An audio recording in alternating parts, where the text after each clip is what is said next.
안녕하세요. 예. 자, 동영 4주차입니다. 잘 보셨어요? 항상 시험 문제는 잘 보죠? 답이 안 나와서 그렇지? 예. 예, 한번 또 풀어보겠습니다. 예, 41번 문제입니다. 예, 광역도시계에 관한 설명이다. 틀린 것은 맞네요. 1번 시장군수 협의 요청에 의해서 도지사가 단독으로 광역도시계획 수립하는 경우는 국장의 승인을 받지 않는다. 자, 이거 많이 했죠? 요청 나오면 그냥 요청이든 협의 요청이든 도지사 나왔다. 그러면 국장한테 승인 받아요, 안 받아요? 요청 나오면 승인 X 이렇게 꼭 기억하시고 승인 안 받는다. 맞는 문장이죠. 자, 2번 광역계획권이 같은 도 관할구역에 속한 경우는 시장 또는 군수가 공동 수립한다. 항상 문제 보실 때 광역계획권 물어본 건지 광역도시계획 물어본 건지 구분해서 정리하셔야 돼요. 만약에 광역계획권 물어봤다 그러면 누가 지정해요? 도지사가 같은 도니까 지정하고, 광역도시계획은 광역은 2개 이상 묶어서 수립하는 것이니까 그 안에 있는 시장 군수가 같은 도일 때는 시장 군수가 공동 수립하죠. 자, 맞는 문장이고, 그 다음에 3번은 뭘 물어본 거예요? 광역도시계획을 이 이상은 관할 시도의사가, 시도에 걸쳐 있으면 시도의사가 공동 수립하잖아요. 시도에 걸쳐서 있는데 시도의사가 공동 수립하는 경우, 공동 수립 의무 규정이잖아요. 그 내용에 대해서 서로 협의가 이루지 않았대. 그럼 어떻게 해야 돼요? 시도에 걸쳐 있으면 시도의사가 공동 수립해야 되는데 내용에 대한 협의가 이루지 않으면 그때는 우리에게는 좋은 제도가 있죠. 뭐 하라고요? 조정을 신청해라. 그러면 시도의사니까 누구한테 조정 신청해요? 국장한테. 시장 군수는 도지사한테. 여기는 시도의사니까 국장한테 조정 신청합니다. 근데 조정 신청할 때 반드시 공동으로만 신청해야 됩니까? 아니면 단독으로 할 수 있습니까? 단독 또는 공동으로 신청할 수 있다. 근데 단독 신청이 있을 때는 뭐 할 수 있어요? 국장은. 야, 다시 한번 니들끼리 협의해봐라고 기한을 정해서 재협의를 공고할 수 있죠. 자, 거기까지 기억하시고, 여기도 조정 제도입니다. 맞죠? 그 다음에 4번은 시도지사는 5년마다 광역계획권은 광역도시에 대해서 타당성 여부를 전반적으로 재검토한다. 맞아요, 틀려요? 광역도시계획은 타당성 검토 없습니다. 없어요. 예, 기초조사 정보체계는 5년마다 변동사항을 확인해서 변동사항이 있으면 기초조사 정보체계에 반영하지만 그 5년이라는 것은 기초조사 정보체계에서 나오는 것이고 타당성 검토는 없어요. 5년마다 타당성 검토해라 그러면 어렵게 공동 수립해놨는데 검토하라 그러면 나중에 뒤 엎어지고 난리 나겠죠. 그러니까 실효성의 문제 때문에 광역도시계획은 타당성 검토가 없습니다. 기본계획과 관리계획은 타당성 검토가 있죠. 자, 그래서 답은 4번이 틀렸나요? 맞추셨어요? 예, 맞추셨습니다. 자, 그 다음에 5번입니다. 5번은 광역계획권을 지정한 날부터 3년이 경과될 때까지 관할 시도의사로부터 광역도시에 대한 승인 신청이 없는 데는 국장이 수립한다. 자, 여러분, 국장이 광역도시계획을 수립해야 되는 경우 두 가지 경우 있죠. 자, 어떤 경우는 국장이 광역도시계획을 수립해야 돼요. 해야 되는 의무규정. 국가계획과 관련됐을 때. 또 하나는 몇 년 이내 시도지사가 승인 신청하지 않을 때 3년. 그래서 3광이죠. 3년 이내 승인 신청이 없으면 국장이 수립한다. 그래서 의무 규정들 기억을 딱 하시기 바랍니다. 자, 답은 4번이 답입니다. 그 다음에 42번 도시군 관리계획입니다. 관리계획에 관한 설명이다. 틀린 것은 나왔어요. 1번 도시적 축소. 축소 많이 했네. 축소 나왔습니다. 변경 나왔습니다. 그러면 뭐 할 수 있다고요? 생략할 수 있다. 입안권자가 입안할 때 주민의 의견 청지도 생략할 수 있고, 결정권자가 결정할 때 협의 심의 절차도 생략할 수 있다. 그래서 축소 나오면 생략할 수 있다. 2번 환경영향평가법에 따른 전략 환경영향평가 대상인 관리계획을 위반할 때는 토지적성평가를 생략할 수 있다. 맞아요, 틀려요? 우리 관리계획 위반할 때 기초조사 하는데 뭐 토지적성평가하고 재취약소 분석하고 환경성 검토해야 되잖아요. 근데 그놈을 생략할 수 있는 사항이 있으니까 그 규정이 어렵죠. 자, 위반한 내용이 전략 환경 영향 평가 대상 사업이면 뭐 생략할 수 있어요? 환경은 환경이 친다. 그래서 토지 적성 평가 생략할 수 있는 게 아니라 환경성 검토를 하지 않을 수 있다. 그렇게 기억해 놓으시기 바랍니다. 적성평가는 생략할 수 있는 규정이 많아요. 그러니까 많으니까 가다 여러분이 정리하기 힘들면 요거라도 꼭 기억하세요. 환경은 환경이 친다. 그래서 여기는 답은 2번이 틀렸나요? 2번이 답이죠?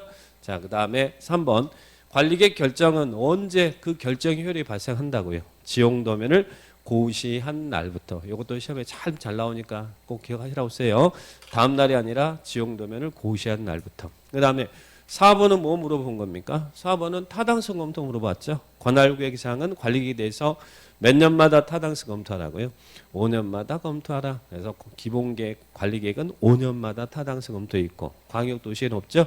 5년마다 타당성. 그 다음 5번은 뭐 물어본 거예요? 5번은 시장군수가 관리계획을 위반했을 때 시장군수가 결정할 수 있는 거 물어본 거죠. 시장군수는 지구단위 계획구역과 계획에 대해서는 자기가 위반했으면 그놈은 자기가 결정하죠. 그래서 지구단위 계획구역과 계획은 위반했으면 시장군수가 결정한다. 그래서 관리계획 결정에 시장군수가 나오는 것은 지구단위 계획구역과 지구단위 계획입니다. 그래서 요거는 시장군수가 직접 결정하더라. 그 지문도 다시 한번 확인합니다. 답은 2번이 답이죠. 자, 보시고. 예, 그 다음에 43번. 자, 43번이 좀 많이 틀렸네요. 43번을 보니까. 도시지역에 관한 설명이다. 틀린 것을 모두 고르세요. 자, 도시지역. 1번. 도시의 자연환경 그리고 경관, 산림 및 녹지 공간을 보존할 필요가 있는 지역은 자연녹지지역이다. 자, 우리 녹지지역은 보존녹지, 자연녹지, 생산녹지 있죠. 근데 그 중에 도시의 자연환경을 보존할 필요가 있다. 이게 키워드죠. 도시의 자연환경을 보존할 필요가 있으면 무슨 지역이에요? 보존 녹지 지역에 대한 설명입니다. 자, 그러면 녹지 지역은 보존 녹지 있고 생산 녹지 있고 그리고 자연 녹지 있잖아요. 그 중에 돈 되는 땅은 생산 녹지 지역이 돈 되는 땅이에요. 자연 녹지 지역이 돈 되는 땅이에요. 여러분 돈 있으면 어느 지역에 땅 사라고 그랬어요? 자연 녹지 지역 땅 사라고 그랬죠? 이게 자연 녹지 지역은 어떤 땅이니까? 불가피한 경우 제한적 개발을 허용할 수 있는 녹지적. 그래서 자연 녹지적은 개발 허용 이 단어가 꼭 나와야 되고 생산 녹지적은 현재 도시 안에 농업적 생산이 이루어지고 있는 지역이잖아요. 농업적 생산이 이루어지고 있으니까 개발을 잠시 미뤄야겠죠. 개발을 유보할 필요가 있는 지역. 그래서 개발 유보 그러면 생산 녹지. 그리고 도시의 자연환경 보전 그러면 보전 녹지. 보전 녹지가 도시 안에서는 제일 규제가 강한 지역입니다. 자, 그래서 여기는 예, 틀린 문장이고 그 다음에 예, 님번 도시적 안에 미세분된 지역에 적용되는 예, 건폐율은 20% 이하다. 맞나요? 도시적이 세분되지 않으면 어느 지역에 도시적은 주상 공록으로 나눠져야 되는데 아직 도시적이 아직 안 나눠졌대. 그러면 어느 지역에 행위 제한을 받으라고 그랬어요. 도시적 중 제일 규제가 강한 보전 녹지 지역의 행위 규제 받죠. 그러면 보전 녹지 지역의 건축 제한, 보전 녹지 지역의 건폐율, 보전 녹지 용적률 적용하잖아요. 그러면 여기서는 건폐율은 보전 녹지 지역 건폐율이 20이죠. 그리고 용적률은 얼마예요?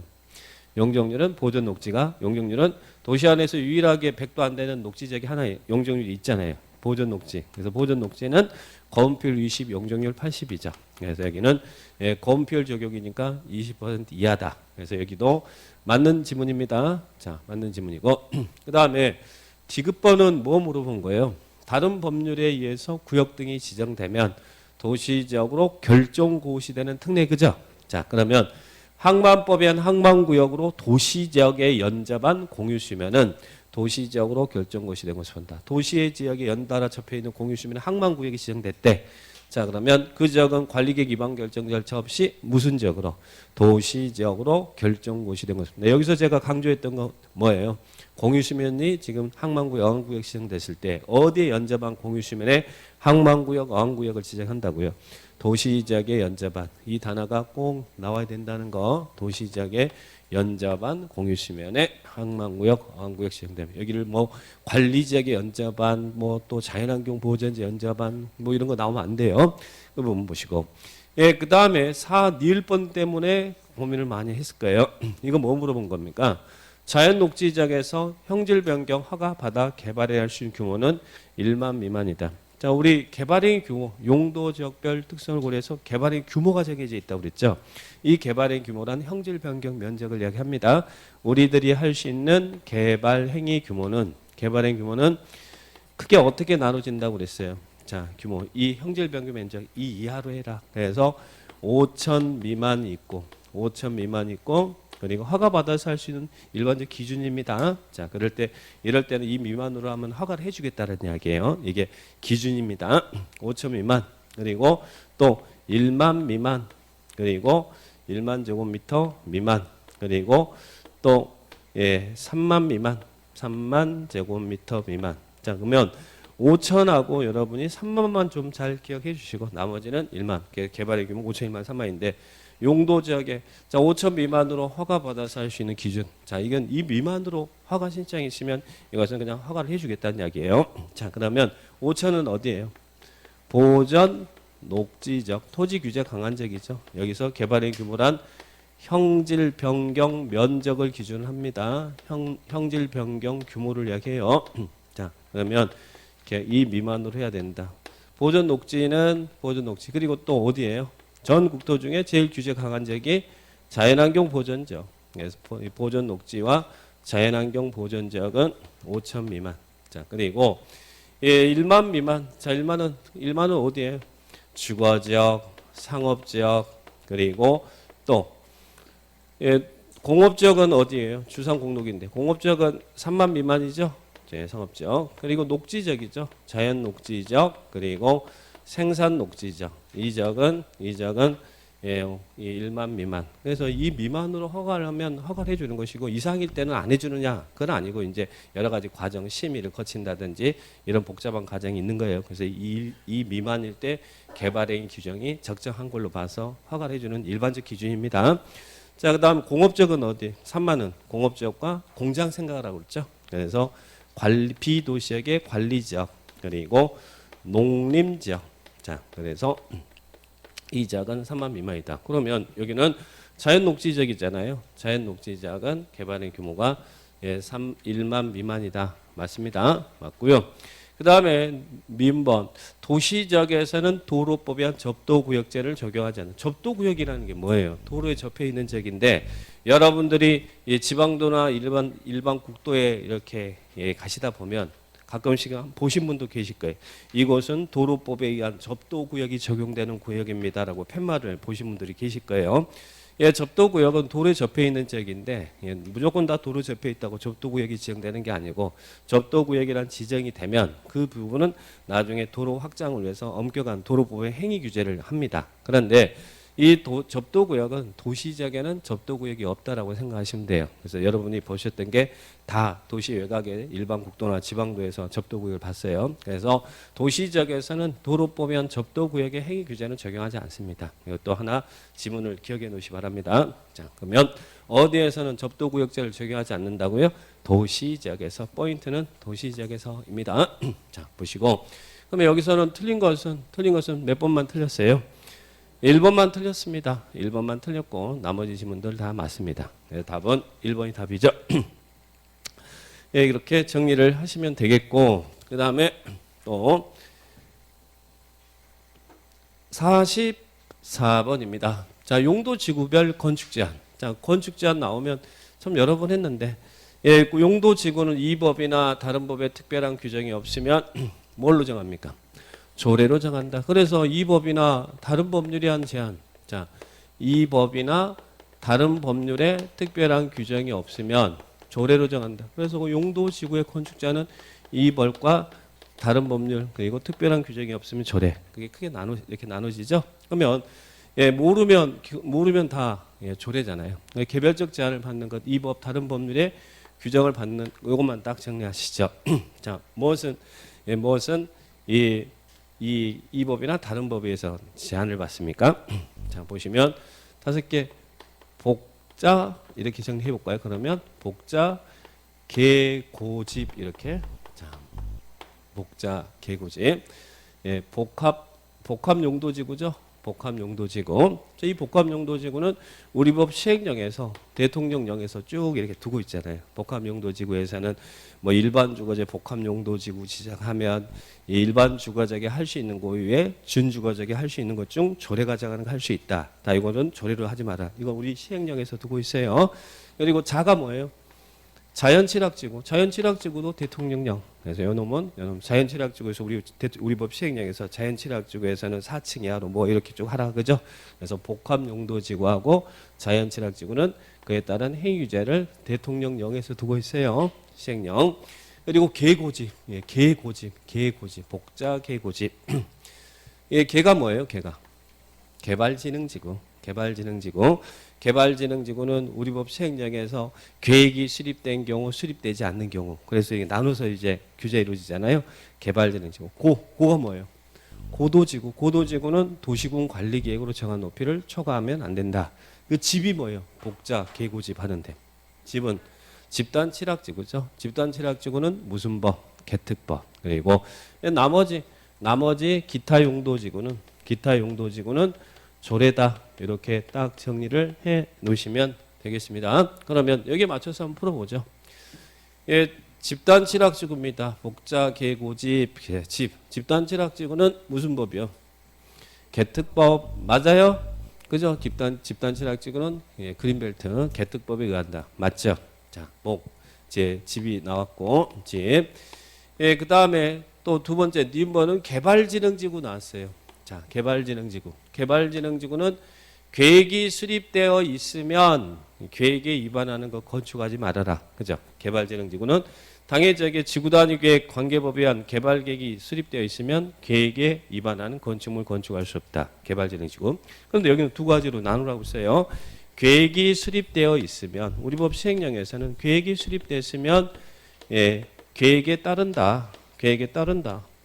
그런데 당해지역에 계획이 수립되어 있지 않대. 예, 지구단위 계획이나 관계법에 의한 개발 계획이 수립이 안 됐대. 그러면 계획이 수립되지 않았으면 개발지능지구는 어떻게 합니까?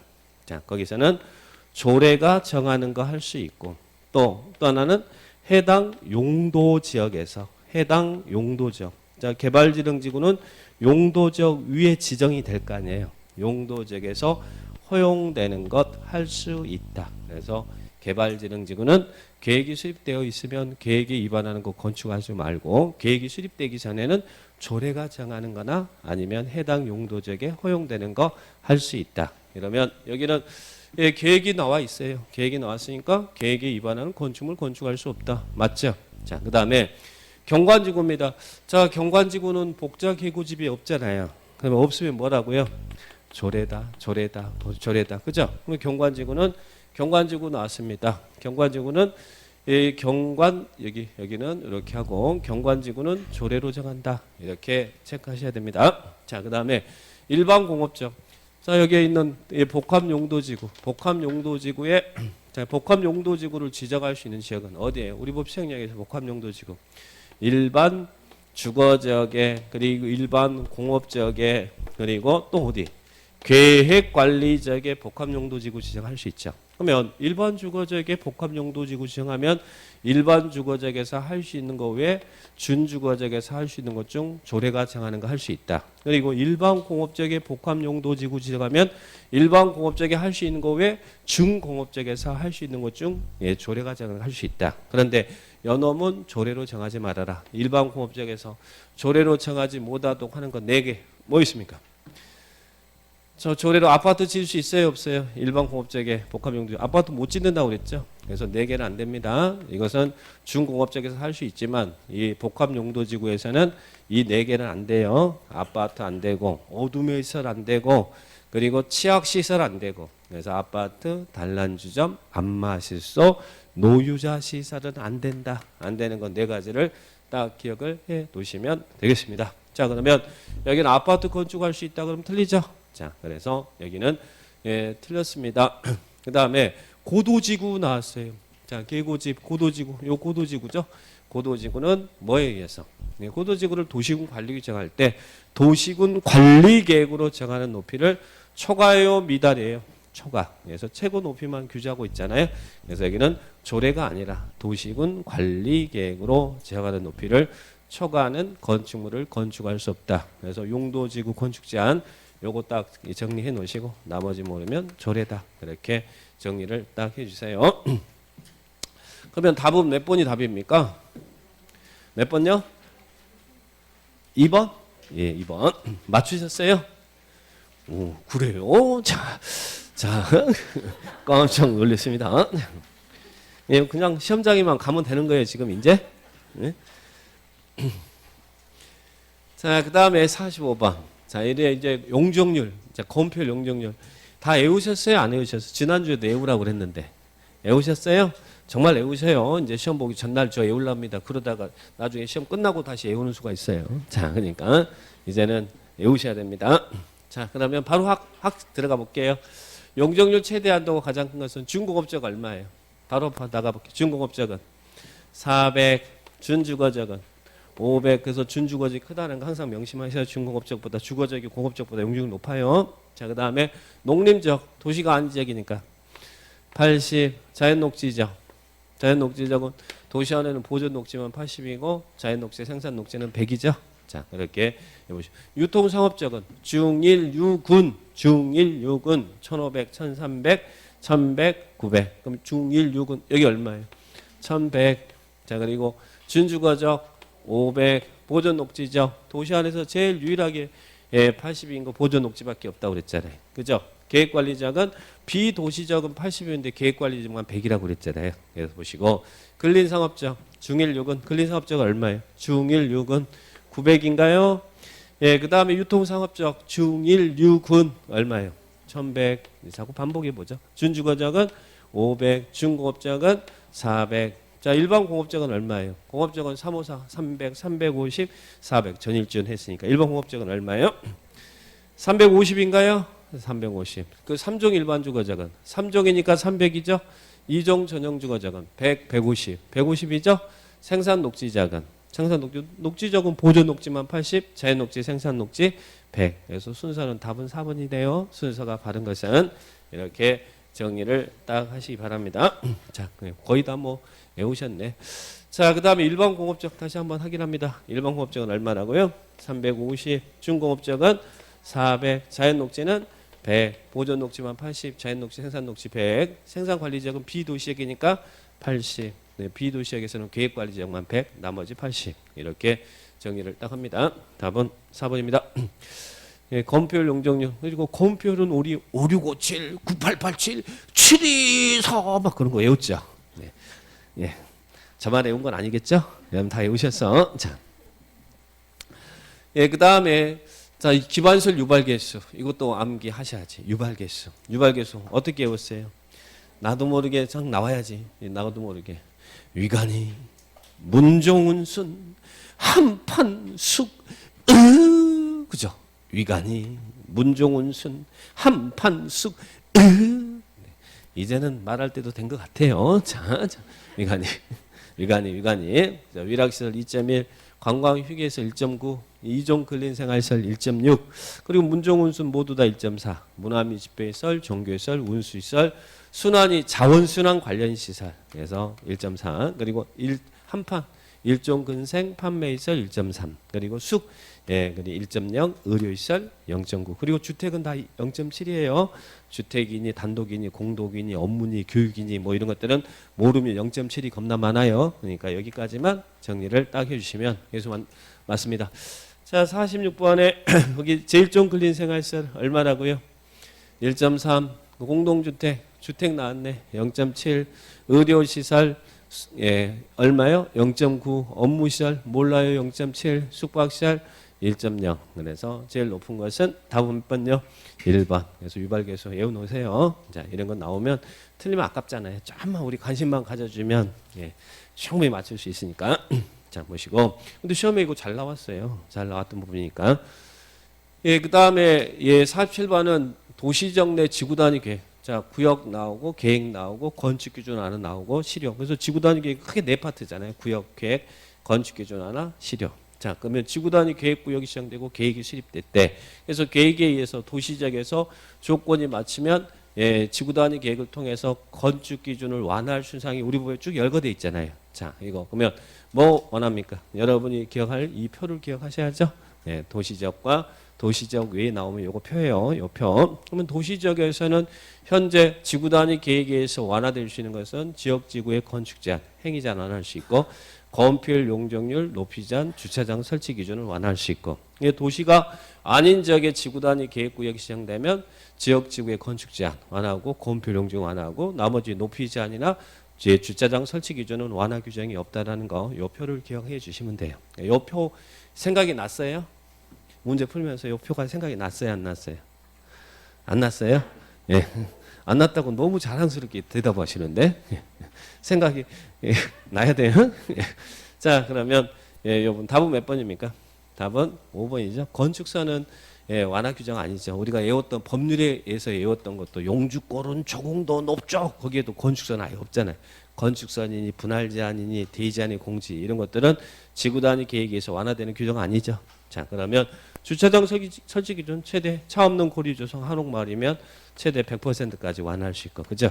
그 다음에 건폐율도 뭐 완화할 수 있는 규정들이 많죠. 근데 맥스는 150 절대 넘어가지 말아라. 용적도 200을 넘어가면 안 된다. 이 맥스도 기억하시고, 높이 제한 지구 단위 계획을 통해서 이런 높이 제한을 120%까지 도시계획에서는 완화해 줄 수 있다. 이래 보시고, 요 용도 종류 규모가 이 행위 제한을 이야기합니다. 행위 제한 이것들 완화할 수 있습니다. 요 표 한번 다시 한번 기억해 놓으시기 바랍니다. 그래서 문제가 도시적이냐 도시적 위적이냐 나올 때도 요 표로 나온다. 이렇게 이해하시면 돼요. 예, 그다음에 지구 단위 계획에 관한 설명입니다. 틀린 것은 A 규정은 고려하지 않겠다. 자, 지구 단위 계획. 자, 1번 공원이 해제되는 규모가 30만 제곱미터 이상인 경우는 당해 지역을 지구 단위 계획 구역으로 지정한다. 지난주에는 제가 시가가 해제되는 지역이 30만 이렇게 물었거든요. 자, 공원이 해제되는 지역의 규모가 30만 이상이면 지구 단위 계획 구역 지정해야 됩니까, 안 합니까? 의무적 지정이잖아요. 여기는 하회한다를 잘 기억하셔야죠. 시가조정구 해제되거나 공원이 해제되는데 해제 면적이 30만 이상이면 지구 단위 계획 구역을 지정해야 되죠. 그리고 또 어디다 지정해야 돼? 정비구역과 택지개발지구에서 사업이 완료되고 몇 년 지나면 10년, 정택 플러스 10년 경과. 그리고 녹지적이 주거적이나 상업적이나 공업적으로 변경되는데 변경의 규모가 얼마? 30만 이상이면 지구 단위 계획 구역을 지정하여야 한다. 그래서 의무적 지정 기억하셔야죠. 맞습니다. 그 다음에 2번은 지구 단위 계획 구역은 택지개발지구 전부를 대상으로 지정할 수 있다. 자, 여기는 의무적 지정이고 여기는 임의적 지정이죠. 우리 어디에다가 지구 단위 계획 구역을 지정할 수 있다고 그랬어요. 이런 개발이 되는 지역에 어디 전부도 지정할 수 있고 일부를 대상으로 할 수도 있죠. 그래서 여기가 전부가 나와도 맞고 일부가 나와도 맞아요. 개발이 되는 우리 인서시 전부가 아니라 이런 개발법에 의해서 무슨 법에 의해서 개발이 되는 지역에 전부 또는 일부. 그래서 지구 단위 계획 구역은 개발이 실시되는 지역에 전부 또는 일부에다 지정할 수 있다 그랬잖아요. 임의적 지정 맞죠? 그다음에 3번은 뭐 물어본 겁니까? 자, 개발진흥지구 나왔어. 개발지구. 도시적 외의 지역에 개발진흥지구에 지구 단위 계획구역을 지정하는 요건이죠. 도시적 외의 지역에 개발진흥지구 나오면 항상 머릿속에 뭐 기억하시라고요? 위치 요건, 135 작전. 예, 개발진흥지구는 특정한 지역 위에 위치해야 지구 단위 계획구역 지정할 수 있죠. 자, 주거 개발과 특정 개발은 어느 지역 위에 있어야 돼요? 계획관리죠. 그러면 산업유통개발진흥지구는 어느 지역 위에 지정돼 있어야 지구 단위 계획구역 지정할 수 있어요? 계획관리적 또 생산관리적 농림지역에 위치하면 세 개 지역이 있잖아요. 계획관리지역이 있거나 생산관리지역이 있거나 농림지역 위에 위치해야 지구 단위 계획구역 지정할 수 있고 관광휴양개발진흥지구는 도시적 외의 지역에 위치하면 된다고 그랬죠. 그죠? 그래서 산업유통개발진흥지구 계획관리지역에 산업유통개발진흥 지정하면 지구 단위 계획구역 지정할 수 있어요. 그래서 계획 수립해서 개발할 수 있어요. 자, 여기 문장 맞습니다. 자, 맞고 그 다음에 4번은 뭐 물어본 겁니까? 실효 물어본 거잖아요. 지구 단위 계획구역을 지정한 이유는 지구 단위 계획을 수립하기 위해서 구역 지정한다고 그랬잖아요. 구역이 지정되면 몇 년 이내 지구 단위 계획이 결정돼야 돼. 3년. 만약에 3년 이내 지구 단위 계획이 결정되지 않으면 3년이 되는 날의 다음 날 지구 단위 계획 구역은 지정의 효력 상실하죠. 그러니까 구역이 지정됐으면 3년 내 지구 단위 계획이 결정굿이 돼야 됩니다. 실효 기억하는 것이고. 그리고 5번은 뭐 물어본 거예요? 지구 단위 계획의 내용이죠. 자, 우리 법에는 지구 단위 계획으로 정할 수 있는 사항과 그리고 반드시 지구 단위 계획에 포함돼야 될 사항이 있잖아요. 여기는 지금 뭐 물어본 거예요? 지구단위 계획으로 정할 수 있는 사항을 물어본 거예요? 아니면 반드시 지구단위 계획에 포함돼야 될 사항을 물어본 거예요? 반드시 포함될 사항 물어본 거죠. 그럼 지구단위 계획 수립할 때 반드시 지구단위 계획에 포함될 내용은 뭐라고 했습니까? 기용이 우리 기용이 데리고 다녀라. 기용이. 여기는 반드시란 나왔으니까. 물론 이건 지구단위 계획으로 정할 수 있는 내용이에요. 이거는 지구단위 계획의 내용이 아니다가 아니라 내용인데 반드시 정하는 내용이 아니라는 얘기예요. 그러면 반드시 정하는 것은 기반 시설의 배치와 규모, 그죠? 그다음에 건물의 용도 제한, 용도 나왔으면 따라 붙는 거 줄줄줄 나오는 거 뭐예요? 건폐율, 용적률 높이. 그래서 이것은 지구단위 계획 수립할 때 반드시 지구단위 계획에 포함될 내용입니다. 기용이는 데리고 다녀라. 기용이는 데리고 다녀라. 그래서 이렇게 암기해서 정리를 딱 해주셔야 돼요. 답은 몇 번이 답이에요? 5번이 답입니까? 그 부분 맞추셨습니까? 자, 그래서 지구단위 계획에 대해서도 전반적으로 쭉 정리를 해주실 필요가 있어요. 기용이. 용도 제한 나오면 건폐율, 용적 높이는 같이 나온다. 이렇게 체크하시기 바랍니다.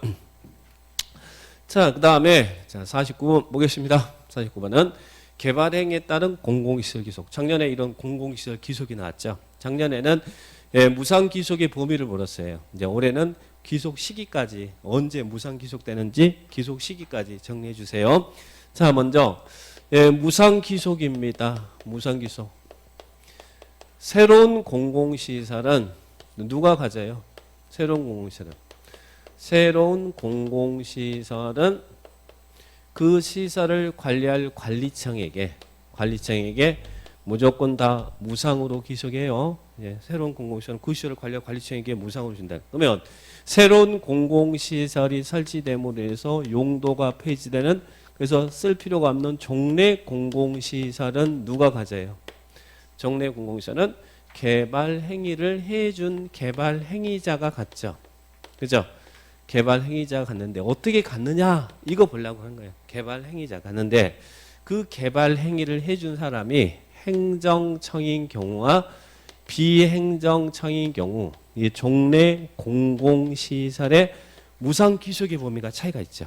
자, 만약에 새로 설치되는 이 공공시설에 들어간 비용이 여기가 부지 매입하고 건물 짓고 하는데 들어간 비용이 80억의 비용이 발생했어요. 그런데 용도가 폐지돼서 불용이 되는 종래 공공시설은 도심 한복판에 있어서 땅값이 겁나 비싸요. 그래서 뭐 처분하고 하면 여기서 발생하는 수익이 여기는 100억의 수익이 발생할 것 같아요. 그러면 수익과 비용의 차이가 발생한다 이 말이에요 지금. 그럴 때 개발행자 행정청이면 금액 상관없이 그냥 요 종래 공공시설 무상 가져가는 거예요. 각각 무상 기속하는 거예요. 그런데 개발 행위를 해준 자가 행정청이 아니다.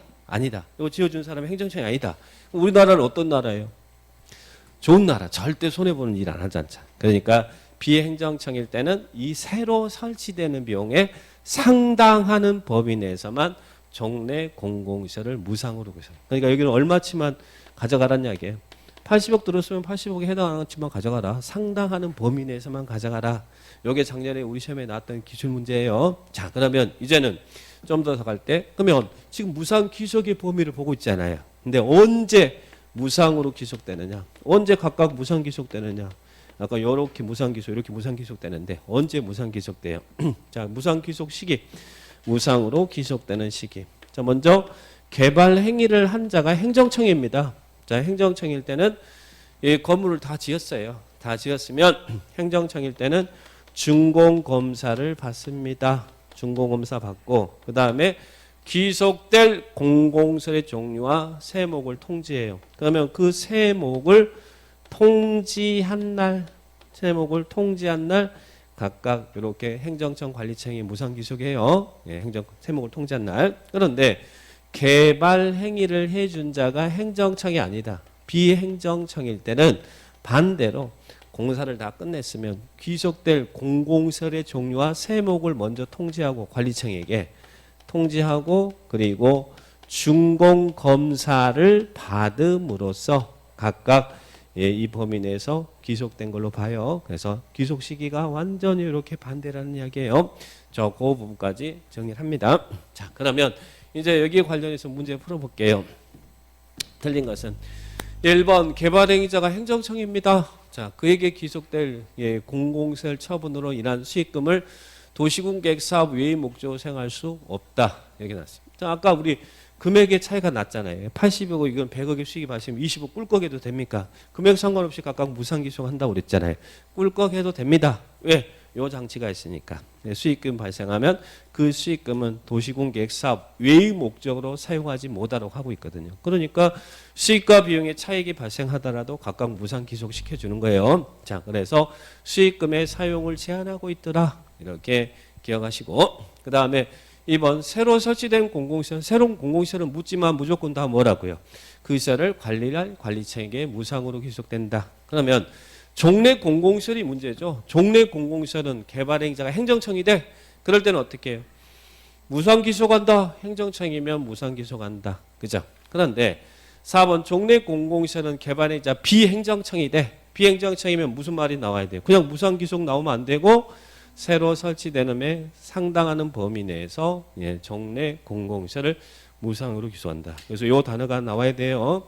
새로 설치하는 공공시설 설치 비용에 상당하는 범위, 즉 80억에 해당하는 범위 내에서 종래 공공시설을 무상으로 기소한다. 이렇게 체크하셔야죠. 자, 보시고.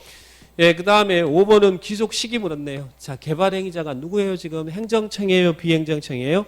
행정청. 답은 4번이고 행정청이면 언제 기소한다고? 선 준공검사 받고 그 다음에 준검사 공공시설의 종류와 토지 세목을 관리청에게 통지하면 기속이 무상 기속이 된다는 이야기예요. 그래서 행정청일 때는 통지함으로써 기속된다. 근데 비행정청일 때는 반대로 간다. 이것만 정리합니다. 작년에 여기까지만 나왔으니까 이런 질문들 이제 한 번만 정리하시고 이게 개발 행위에 따른 공공기속 전부입니다. 그러니까 이 정도만 잘 정리를 해 놓으시면 되겠어요. 자, 그다음에 도시군 계획 시설 사업. 자, 시설 사업도 지금 계속 꾸준히 보고 있습니다. 시설 사업에 관한 설명이다. 옳은 것은 자, 시행자가 시설 사업 하려면 실시계획 작성하고 인가 받죠. 자, 그러면 인가받은 내용을 변경하려고 합니다. 실시계획의 내용 중 구역 경계의 변경이 없는 범위 내에서 건축 연면적 10% 미만을 변경하는 경우는 변경 인가받지 않아도 된다. 맞나요? 그죠? 경미한 변경입니다. 경미한 변경. 우리 공적 개발의 공명 기준은 10%예요. 국토계획법, 개발법, 정비법 다 시행자의 사업계획의 경미한 기준은 10%예요. 10% 미만의 변경은 경미한 변경입니다. 그래서 인가 안 받아요. 근데 여기서만 하나 조심할 것은 우리 시험에는 뭐가 나왔냐면 요거 지문이 나왔어요. 사업구역 경계의 변경이 있더라도 이렇게 시험에 출제했어요. 구역 경계의 변경이 있으면 10% 미만이라도 경미하지 않습니다. 구역 경계의 변경이 없는 범위 내에서 여기 지금 변경이 없다고 그랬잖아요.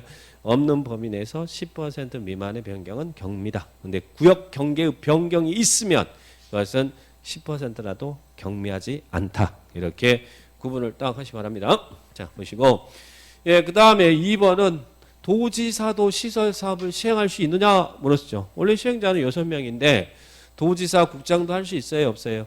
도지사 어떨 때 시설 사업 할 수 있다고 그랬어요? 도지사 나오면 국가계획 나오면 안 되고 1번이 답이고 도지사 국가계획 나오면 안 되고 뭐 해 나와야 돼? 광역도시계획 그리고 국장 나오면 국가계획. 도지사는 광역도시에 관련됐다. 그러면 관계된 시장군수 의견을 들어서 직접 사업할 수 있고 국장은 국가계획과 관련됐거나 필요하면 관계된 시장군수 의견을 들어서 직접 할 수 있죠. 그래서 시설사업 국가계획 나오면 국장, 도지사 나오면 광역도시, 도지사 나오면 광역도시계획. 이 두 가지 계획 구분을 하셔야 됩니다. 자, 그래서 틀렸고. 그 다음에 3번은 시설사업 시행자 처분에 대해서는 행정심판법에 의해서 행정심판 제기할 수 있다. 맞죠? 그런데 행정청이 아닌 시행자 처분, 현대나 삼성의 처분행위에 불복이 있으면 여러분은 어떻게 하라고 했어요? 행정심판이라는 것은 행정청을 픽으로 다투는 게 행정심판인데 현대나 삼성은 처분행위에 불복이 있으면 그때는 행정심판법에 따라 행정심판 제기할 수 있다. 이러면 안 되잖아요. 현대나 삼성은 행정청이 아니니까. 그래서 우리 법에서는 행정청이 아닌 시행자 처분에 대해서는 누구한테 행정심판 제기하라고 거기 딱 적혀줬잖아요. 뭐라고? 그 시행자 현대를 픽으로 하는 거 아니죠. 그건 민사소송이지 이거는. 그러니까 행정청이 아닌 시행자 처분에 대해서는 그 시행자를 지정한 자에게 그래서 국장이 지정했으면 국장한테, 시도의사가 지정했으면 시도의사한테, 시장군수가 지정했으면 시장군수한테 행정심판 제기하는 거예요. 시행자에게 행정심판 제기한다. 그건 말이 안 되는 거예요. 그러니까 행정청이 아닌 시행자 처분에 대해서는 시행자를 지정한 자에게 행정심판 제기한다. 이렇게 체크를 하셔야 됩니다. 자, 보시고. 그 다음에 아니 4번 맞는 것 같은데 왜 1번이었을까? 나 4번이라고 했는데. 예, 분명히 그러신 분이 있습니다. 자, 우리 시설 사업할 때는 이제 수용이 인정되잖아요. 안 준다고 하면 강제 뺏어올 수 있죠. 근데 우리 법에서는 예, 사업 인정 안 받아도 사업 인정이 있었던 것을 봐서 시행자가 수용할 수 있도록 도와주고 있잖아요. 근데 언제 그러면 국토계획법에서는 시행자에게 사업 인정 및 고시가 있었던 것을 봤어요. 국토계획법은 도시군 관리계획 결정 고시가 아니고 실시계획 고시가 있으면 사업 인정 및 고시가 있었던 것은 국실, 개세, 정사, 주사 이런 거 수업했어요. 국토계획법은 실시계획, 개발법은 세부 목록 고시, 정비법은 사업 시행 인가 고시, 주택법은 사업계획 승인을 사업 인정으로 본다. 기억나시죠? 자, 그래서 이거 딱 하면서 국실 딱 나왔어야 돼. 이거 국토계획법이니까 국실. 자, 그래서 다 여기 4번은 틀렸습니다. 관리계획 결정고시가 있는 게 아니라 국실. 자, 그 다음에 저 5번 우리가 좋아하는 자 시설사업의 시행자에게는 수용권 인정돼요, 안 돼요? 시설사업 필요한 토지 등을 수용할 수 있죠. 시행자에게는 토지 등의 수용 사용권 인정돼요. 근데 무엇은 인정되지 않는다? 인접 나오면 뭐 한다고 했어요? 일시 사용할 수 있다. 인접지 수용권을 인정하지 않고 인접지 사용권만 인정한다고 그랬죠. 그래서 요 단어가 있는지 없는지를 잘 보시는 게 중요한 거예요. 그냥 인접이란 단어 없으면 이 문장 맞아요. 근데 인접이란 단어가 붙으면 일시 사용할 수 있다. 그래서 이런 수용과 사용에 대한 여러분들 체크하셔야죠. 답은 1번입니다. 나머지 틀렸다. 정리를 딱 하시면 되겠습니다. 자, 그래서 여기도 많이 틀렸네요. 자, 51번 개발행위 허가. 자, 개발행위 허가를 하는 경우에 허가 없이 할 수 있는 경미한 행위에 해당하지 않는 것은 우리요. 도시공계획사업에 의하지 않고 허가받아서 한 행위 6가지 이제는 말할 수 있어요. 무슨 행위를 하기 전에 미리 관할구의장한테 허가를 받아야 돼요. 건축물 건축, 공작물 설치, 형질 변경, 토석 채취, 토지 분할, 그리고 물건을 1홀 이상 쌓아두는 적치, 토건을 적분하면 형을 받는. 근데 이 6가지 행위는 허가사항이지만 허가 없이 할 수 있는 허용되는 사항이 있잖아요. 그래서 시험에는 허가사항과 허용사항을 문제 물어봅니다. 자, 그러면 1번 건축법에 의한 건축 또는 허가 또는 신고 대상에 해당되지 않는 건축건축. 이거 허가받아요? 그냥 해요. 원래 건축은 허가사항이지만 허가나 신고 대상에 해당되지 않는 건축건축은 경미합니다. 경미죠. 이것은 경미예요. 이건 허가 없이 가능한 경미상. 그런데 2번 건축법에 의한 분할 제한 면적 미만으로 분할은 허가사항이에요? 아니면 경미하니까 그냥 분할해요? 땅은 작게 쪼개지면 좋은 게 아니라고 그랬잖아요. 그러니까 이건 허가 받아야죠. 건축법에 의한 분할 제한 면적 미만의 분할은 허가사항이. 그래서 허가받는 분할이 우리 3개 있잖아요. 녹관 농자에서 분할, 기획부동산 땅 쪼개기 막기 위해서. 그리고 또 건축법에 의한 분할 제한 면적 미만의 분할. 또 너비 몇 미터? 5m 이하로 분할은 허가사항이다. 그죠? 그래서 미만이니까 허용한다 이러면 안 돼요. 답은 몇 번입니까? 2번이죠. 자, 그 다음에 3번은 뭐 물어본 거죠? 공작물 설치잖아요. 원래 공작물 설치 허가사항이지만 무슨 공작물은 허가 없이 가능하다고요? 녹지적, 관리적, 농림적에서 농림어업용 비닐하우스는 허가 없이 할 수 있죠. 농림어업용 비닐하우스. 시골의 비닐하우스는 허가 없이 가능하다. 근데 여기서 뭐가 나오면 안 된다고 했어요. 항상 주의할 거. 육상, 어류, 양식장용 비닐하우스는 제외한다. 그런 분들 체크하시고. 그 다음에 4번은 뭡니까? 4번은 형질 변경이잖아요. 원래 형질 변경 허가사항 맞죠? 근데 경미한 것은 허가 없이 가능하죠. 그중에 대표적인 게 이미 조성이 완료된 대지대, 이미 조성된 대지대, 대지에서 단순히 건축물 건축, 공작물 설치하는 형질 변경은 경미하죠. 허가 없이 할 수 있습니다. 허가 없이 할 수 있다. 그리고 또 5번 행정재산 중 용도 폐지된 분할. 원래는 분할은 이렇게 할 때는 허가를 받지만 우리 허가 없이 가능한 분할 5개 있잖아요. 그중에 사독, 공공용지, 행정재산, 일반재산 분할한다. 지용도면 고시가 된 분할이라든지 또는 너비 5m 이하로 이미 분할된 땅을 건축법에 의한 분할 제한 면적 이상으로 분할한다든지. 그래서 허가 없이 예, 분할할 수 있는 사항 5개 꼭 한번 체크해 주세요. 오늘 끝나고 허가 없이 가능한 분할. 요거는 허가 없이 가능한 분할이에요. 그래서 허가 받는 분할과 허가 없이 가능한 분할은 충분히 비교해서 문제 낼 수 있으니까 꼭 체크를 해서 검토해 놓으시 바랍니다. 자, 그러면 여기는 답은 2번이고요. 나머지는 다 허가 없이 할 수 있습니다. 자, 체크하시고. 예, 그다음에 자, 52번입니다. 자, 52번. 자, 이 기반시설 부담구역으로 지정하여야 하는 것은 이거요. 저 사실대로 이야기하면 이거 지난주에 나온 건데, 예? 나온 건데 순서만 바꿔서 했는데 지난주에 나왔습니다. 좀 더 이상 말 안 하겠습니다. 자, 예, 기반시설 부담구역을 지정해야 되는 지역, 지정해야 되는 기반시설 부담구역. 의무적 지정 대상 지역이 있다고 그랬잖아요. 그래서 뭐하고 비교하라고 했어요? 개발 밀도 관리구역 지정 기준하고 비교하라고 그랬죠. 기반시설 부담구역. 그래서 이제는 혹시 지난주에는 맞았는데 오늘 틀렸다. 그러면 예, 다음에는 절대 틀리지 마시고. 자, 그러면 1번 이 법 또는 다른 법령의 제정 개정으로 인해서 행위제한이 완화되고 해제되는 지역. 행위제한 완화 해제되면 기반시설 부담구역 지정해야 됩니다. 의무적이에요. 여기 강화 나오면 안 돼요. 이제는. 자, 그리고 2번 향후 2년 이내 학생 수가 학교 수행 능력을 20원 초과하고 있어요. 지난주에는 이게 5번 답이었거든요. 네, 5번 답이었어. 자, 여기 오늘은 2번입니다. 이건 개발 밀도 관리구역 지정 기준이죠. 개발 밀도 관리구역 지정 기준이죠. 다 보긴 봤지만 이게 개발 밀도 관리구역 지정 기준인지 기반시설 부담구역을 의무적으로 지정해야 되는지 구분하여 그래서 뭐 향후 2년 이내 수도 수요량이 증가해서 수도시설 설치 용량을 초과한다. 여기 뭐가 초과한다. 뭐가 초과한다. 뭐 초과한다 그러면 그 지역은 개발 밀도 관리구역 지정 기준이라고. 그죠? 뭐 행위제한이 완화된다. 뭐 이런 거 뭐 인구 증가율 뭐 개발의 건수가 늘어났다. 뭐 이런 거 나오면 기반시설 부담구역이다. 자꾸 헷갈릴 수 있으니까 다시 한번 체크해요. 여기는 답은 2번이 답입니다. 개발 밀도 관리구역 지정 기준이죠. 자, 그 다음에 개발행 건수 나왔고 20% 인구 증가율 20 나왔고 이런 것들은 기반시설 부담구역을 지정해야 된다. 그리고 또 용도 지역 등이 변경돼서 행위제한이 완화되는 지역. 여기는 2번 빼고 나머지는 기반시설 부담구역을 의무적으로 지정해야 되는 대상 지역. 그래서 이 의무적 지정 대상 지역 이제는 절대 틀리시면 안 됩니다. 자, 오늘까지만 제가 용서해 드리겠습니다. 자, 그다음에 예, 53번. 자, 개발구역 지정 효과. 자, 개발구역 지정 효과. 자, 머릿속에 이제 개발구역이 머릿속에 쭉 기억하시고. 지난주에 제가 이 개발법 그 협의 이야기했었어요. 100만에서 50만 받겠다는 거. 예, 그래요. 자, 개발구역이 이렇게 딱 지정이 됐습니다. 그러면 우리 개발구역 지정되면 지정하고 해제 두 개 같이 나왔어요. 구역이 지정되면 어떤 효과 발생한다고 했어요? 당해지역은 도시적 및 지구 단위 계획구역으로 결정고시된 특례 있었죠. 그리고 또 개발구역이 딱 이렇게 지정되면 그 안에서 이런 행위를 할 때는 허가받아라. 7가지 허가사항이 있죠. 자, 그 7가지. 근데 정비구역의 행위제한과 똑같으니까 잘 보셔야죠.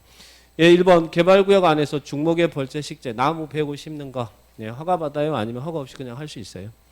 허가받아야죠. 작년에 LH 때문에 얼마나 그 직원 때문에 얼마나 문제가 있었습니까? 나무 비싼 나무 심어가지고 보상 많이 받으려고 그죠? 원래 그거 다 허가받아서 해야 돼. 안 그러면 나중에 불법 행위가 되는 겁니다. 자, 그래서 중목의 벌채 식재는 허가받아야죠. 근데 어떤 거는 허가 안 받아요. 나무를 심고 베는데 어떤 거? 관상용 중목을 임시로 식재하는 그것은 보상 문제 따르지 않으니까 임시로 관상용 중목 임식재는 허가 없이 할 수 있죠. 단 거기서도 무엇은 제한다. 경작지에다 관상용 중목 심어 놓으면 그건 예, 농지에다가 관상용 중목을 심는 거니까 실농 보상 문제가 발생하니까 그것은 허가를 받아야 돼요. 그러니까 경작지는 제외한다는 것도 기억했죠. 자, 1번 맞고요. 2번 개발구역 지정되면 당해지역은 무슨 지역이요? 도시지역과 지구단위 계획구역으로 결정고시 된다. 그래서 관리계획으로 이렇게 결정고시 되는 거예요. 도시지역과 지구단위 계획구역으로. 이 특례도 기억하셔야죠. 근데 어디에다가 개발구역을 지정하면 이런 특례 인정하지 않았어요. 칠학지구와 도시적 외의 지구단위 계획구역에는 제외한다. 그죠? 칠학지구와 도시적 외의 지구단위 계획구역은 제외한다. 그런 것도 살짝 정리하시고. 자, 그 다음에 여기 해제 물었습니다. 자, 해제 나오면 우리는 해제는 무조건 다음날이죠. 개발법 다음날. 암기 어떻게 했어요? 삼실이 2개다 이렇게만 알고 있어도 문제는 쉽게 접근할 수 있다. 삼실 3년 이내 실시계획 개발계획 나오면 2개. 그죠? 자, 그러면 자, 구역 지정이 됐어요. 그러면 구역 지정됐으면 이제 구역 지정됐으니까 실시계획 작성해서 인가받아 사업해야 될 거 아니에요. 몇 년 이내 실시계획 인가 신청하지 않는다. 실 나왔잖아요. 3년이 된 날까지 실시계획 인가 신청이 없으면 그 3년이 되는 날은 다음 날 개발구역 해제된다. 2실 아니고 3실 3년 이내 실시계획 인가 신청이 없으면 다음 날 해제는 다음 날이에요. 네, 다음 날 3실 이렇게 기억을 딱 하셔야죠. 이거 풀면서 3실이 생각났습니까? 예, 난 걸로 하고. 자, 3실. 그런데 여기는 이제 3실이 2개다는 사업을 포기하겠다는 이야기잖아요. 근데 이분이 땅이 만들어져서 개발구역이 해제되는 것도 있잖아요. 근데 언제 이분이 땅이 만들어졌다? 수용 방식은 공사 완료를 공고하면, 환지 방식은 환지 처분을 공고하면 그 다음날 해제된다. 해제는 항상 다음 날이니까 여기는 이분이 땅이 만들어져 해제되는 거죠. 자, 그러면 이제 이렇게 3실이 2개다 해서 개발구역 해제됐어요. 해제되면 어떻게 됩니까? 아까 개발구역이 지정되면 이런 특례가 인정되는데 특례가 인정됐잖아요. 근데 개발구역이 해제가 돼버렸어. 그러면 용도적은 다시 종전의 용도적 다시 돌아가야 될 거 아니에요. 사업 포기했으니까. 그리고 지구단위 계획구역은 어떻게? 폐지된 걸로 봐야겠죠. 용도적은 해제 효과, 용도적은 환원되고 지구단위 계획구역은 폐지된 걸로 본다. 그래서 이 부분 용도적 환원되고 지구단위 계획구역은 폐지된 걸로 본다. 그러나 다만 4번처럼 공사 완료로 인해서 해제가 됐다면 그러해요 하지 않아요. 환원되거나 폐지되지 않는다. 그래서 이렇게 나오고, 그래서 여기서 만약에 공사 완료로 이런 단어 나오면 이 지문이 틀린 문장이고, 공사 완료로 이런 단어 없으면 그냥 요 3번 지문으로 연결시켜서 답을 찾는 거예요. 자, 그러면 여기는 맞는 문장이죠. 자, 그래서 답은 여기 몇 번이 답이라고요? 3번이 답이다. 3실이 2개다. 이렇게 기억하시기 바랍니다. 자, 그 다음에 54번.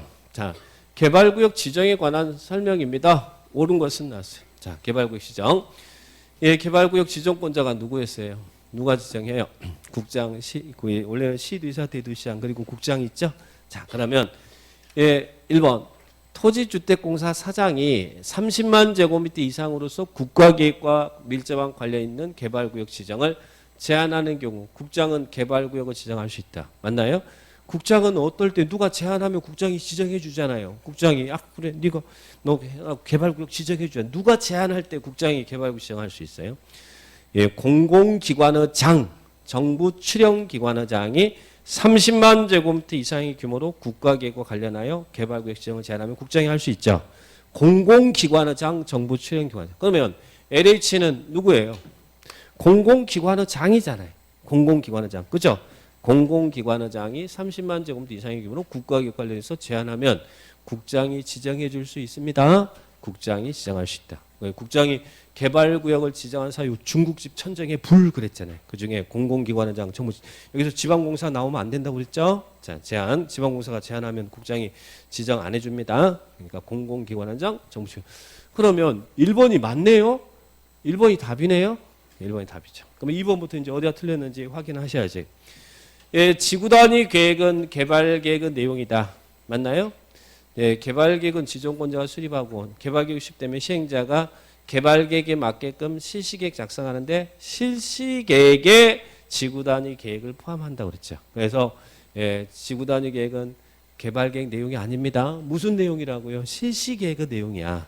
아까 개발구역이 지정되면 당위적은 도시적과 지구단위 계획구역으로 결정고시 된 것을 봤죠. 이제 구역이 결정됐으니까 지구단위 계획을 수립해야 될 거 아니에요. 근데 그 개발구역 내 지구단위 계획은 시행자가 실시계획을 작성할 때 지구단위 계획을 포함한다는 거. 그래서 지구단위 계획은 개발계획 내용이 아니다. 이거 꼭 명심해 주시기 바랍니다. 자, 그리고 예, 우리 법에서 개발법에서는 개발구역을 지정할 수 있는 지역과 규모가 정해져 있잖아요. 도시적과 도시적, 외지적으로 나눠서. 그러면 주거지역의 개발구역을 지정할 때 규모는 얼마예요? 주거는 도시적에서는 개발구역 지정 규모가 1만하고 3만이잖아요. 자, 주거적, 그리고 상업적, 그리고 자연녹지, 생산녹지는 얼마? 1만 제곱미터 이상. 공업적은 얼마? 3만 이상. 도시가 아닌 지역은 얼마예요? 30만 이상. 아파트 연립 들어가면 10만 이상. 그래서 개발구역 지정 규모 1만, 3만, 30만, 10만 의 규모 기억하셔야죠. 도시 주거적은 개발구역 규모는 1만 제곱미터 이상입니다. 공업적이 3만이고 공업지역. 도시 안에는 1만 3만이 기준이죠. 그 다음에 4번은 뭐 물어본 겁니까? 지방공사가 개발구역 지정해달라고 제안을 한대. 이 지방공사는 이제 시장군수구청장한테 제안을 하는 것이지 국장한테 제안하는 거 아니고, 아까 국장이 지정해주는 것은 공공기관장, 정부출연기관. 그러면 공공사업자가 제안을 할 때 동의를 얻어야 됩니까? 동의 얻지 않아도 됩니까? 공공사업자는 제안할 때 동의가 필요하지 않죠. 지방공사니까. 누가 제안할 때 동의를 얻어서 해야 돼? 민간 사업자가 제안할 때는 그 대상 구역의 토지 면적 3분의 1 이상의 소유자의 동의 얻죠. 예, 그죠? 여기는 지방공사니까 그냥 제한할 수 있어요. 여기는 3분의 1 이상의 동의 얻는다 이러면 틀려요. 자, 공공사업자는 제한 시 동의가 필요하지 않다. 민간 사업자일 때 요 규정은 맞는 규정입니다. 근데 지방공사 나오면 틀리죠. 자, 그다음에 5번은 개발사 필요하다고 인정한 지 이상은 특별시 광역시 도 행정구역 걸칠 때, 그럴 때 국장이 개발구역을 지정하나요? 국장이 개발구역을 지정한 사유를 지금 물어보고 있는데 맞아요, 틀려요? 우리 어떻게 이거 저기 답이 나와야 돼? 개발구역 지정하려는 지역이 이상은 특별시 광역시 도에 걸친다. 그러면 누가 지정해요? 이 권한 있는 특별시장 광역시장 도지사가 협의하여 지정할 자를 정한다 이래야죠. 이 좋은 걸 왜 국장한테 줘요? 협의하여 지정할 자를 정한다. 협의하여 지정할 자를 정한다. 그죠? 협의. 그런데 협의가 불성립하면 국장이 개발구역을 지정할 수 있어요. 그래서 국장이 개발구역을 지정할 사유는 중국집 천정에 불할 때 불이 시도 대도시 간의 협의가 불성립할 때잖아요. 그러니까 여기는 걸친다고 국장이 지정한다 이러면 안 돼요. 여기는 협의하여 지정을 정한다. 그리고 불성립하면 국장이 개발구역 지정할 수 있다. 이렇게 나와있죠. 답은 여기는 1번만 맞고 나머지는 틀렸습니다. 자, 보시고. 자, 좀 쉬었다가 이제 보겠습니다.